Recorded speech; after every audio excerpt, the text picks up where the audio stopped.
Story, A Hero's Death. Category, Legend of Zelda. Genre, Tragedy. Author, Bryan Dacote. Last updated, December 11, 2013. Words, 673. Rating, T. Status, Complete. Summary, when someone dies, life continues on and often regrets linger even from the most purest of people, even heroes, especially of those who have failed an important mission. One shot, T for blood/death, slight LinkxZelda. Chapter 1, A Hero's Death. Am I dead? I asked myself absent-mindedly as I looked down at the huge sword going through my chest. No. I can't be dead. I mean, wasn't I supposed to save everyone and the world? I thought that everything I did was for that purpose, to save the people of Hyrule from this tyrant. No. I can't be dead. This makes no sense. I tried screaming to Ganon's face, but my head refused to move to face him, my lips denied me words, and my lungs lacked the strength. I just felt weak all over my body. It felt limp and unresponsive. Everything I wanted my body to do refused my orders. All I could do was watch as Ganon roared a fierce evil laugh at my dead body as he flung it from his sword and onto the ground. I just lay there, my green clothes already soaking in my fresh red blood. I couldn't move, just watch as tears flowed Princess Zelda's face like the waterfalls in Gerudo Valley. I watched Navi desperately bashed her tiny body into the evil king attempting to strike him down with what little strength she had, but it was futile.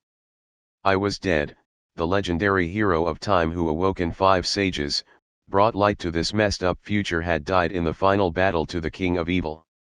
Ganon eventually brought up one arm and effortlessly bashed the small blue fairy away into one of the large pieces of debris that was near my corpse. I don't understand how I was seeing all this unfold, it like I was seeing it from my view but also from every angle as everything was happening. I felt anger and rage towards Ganon, despair and immense disappointment in myself for failing in this journey. I just couldn't help but stare at Zelda as she openly wailed to the dark sky over my death. Did she actually love me? Or was it that I was the world's last hope? Maybe even both? I don't really know. I was too overcome by despair to think straight. I watched as Ganon finally broke from his insane laughter and then began focusing his attention on Zelda as she still cried. I could tell what on Ganon's mind as he approached the despaired princess. He was going to eliminate the last bit of oppression to his rule right then and there. I wanted to scream to warn Zelda or something but I couldn't, all I could do was watch helplessly. I was at the tip of my despair from it all as I was about to watch Zelda butchered before me, but what happened next surprised me, but not as much as Ganon himself when Zelda suddenly shot a beam of light from her hands that hit Ganon right in the face. The monster fell backwards screaming in pain as he dropped his 2 swords and grabbed at his face. "This is for you, Link," Zelda screamed as she stood up and faced the blinded Ganon. She raised her arms into the air and formed a ball of light above her head. 6 sages, do it now. As she then collapsed to her knees.